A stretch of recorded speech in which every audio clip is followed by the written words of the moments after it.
ating bag nga agsapa kabsat. O, naka-makeup tayo ngayon. O, choose! Ayan, naka-makeup tayo ngayon kasi attend tayo ng birthday party ng classmate ni Niraya. So, invited siya. Actually, kabsat, may ako nga mamaya, may pasok ako mamayang gabi. So, buti na lang natulog na ako kagabi. So, binakapan ko na yung sarili ko. Tapos mamaya iidlip na lang ako. Yan. Wala akong sasakyan ngayon. Kaya taxi lang kami ni Niraya. Mag-Uber lang kami. So, ito ang aming suot. Outfit check ko, no? Ayan, nakadress ang ating anak. Kasi gusto niya nakadress. Ako naman, ito, maluwag lang na pantalon. Kasi ngayon, kinakahiligan ko na yung magsuot ng maluluwang. Ayoko na ng mga masisikip. Kasi feeling ko hindi ako nakakahinga. O siguro dahil malaki lang talaga ako. Niraya, put Nani's channel, please. This I need is help me. Help me. Ayun, nakapag nag-book na ako ng taxi. Naantay na lang natin. The taxi's here. What? Are you serious? Yeah. What? The taxi's not here yet. Mama, can you help me? Please. I'm gonna call you now, Dada. Daddy. Is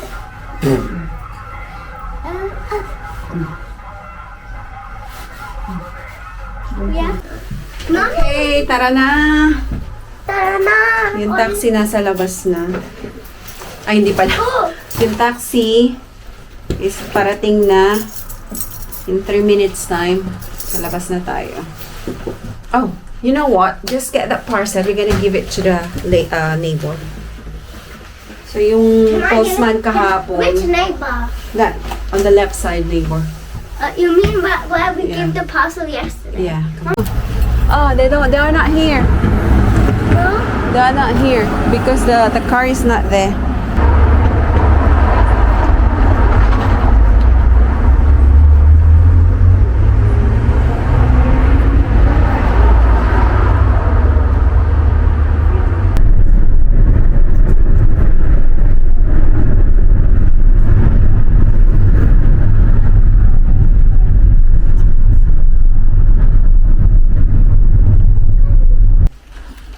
Kabsat! Nakabalik na ako ng bahay. Iniwan ko si Niraya doon sa kanyang friend. Yung best friend niya si Paula, yung Polish. Sabi ng mami niya, ako na maghahatid sa kanya. Sabi niya, umuwi ka na lang at matulog ka para nito. May lakas daw ako mamaya pagpasok ko. Sabi ko, thank you. Tapos nag-taxi ako kasi wala nga kaming sasakyan for today. Tapos ang mahal ng binayaran ko sa taxi. Ay na. Kaya ayoko na nagta-taxi ako kasi alam mo yung pag naipon yung pinata-taxi mo every week, ano na yun, tag na to, pwede mo nang panggas yun. Eh yung gasolina mo for ano na yun, yung isang kargahan for 2 weeks. Oh. Ang gulo ng kama ko. Anyway, matutulog na ako kabsat. Parang gandang-ganda naman ako sa makeup ko for today. O mukha ko lang ba yun nandyan? Ayan. Ayan. Anyway. O sige kabsat. Ako muna ay matutulog. Okay? I'll see you later. Hello! Good evening kabsat. Papasok na naman tayo sa trabaho.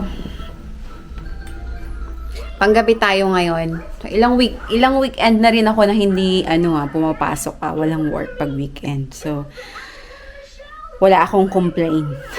Kasi I think 2 weeks akong magkasunod na day off, kaya hindi ako magko-complain.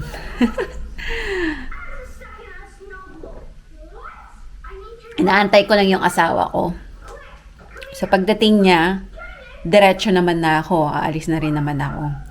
Inaantay ko lang yung sasakyan. Ang maganda lang kapag panggabi talaga. Tahimik. Medyo tahimik.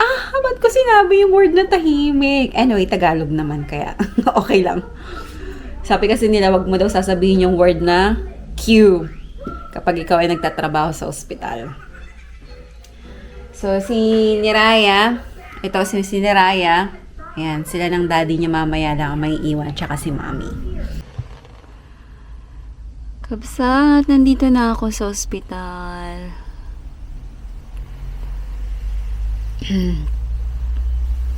Ayan, pag Sunday, hindi tayo busy. Papasok na ako. Meron pa naman akong 5 minutes. So, ayan, magpipray lang ako, kabsat. Papasok na ako, Okay? See you tomorrow. Good night. Add nyo ako sa Facebook, Bye-bye.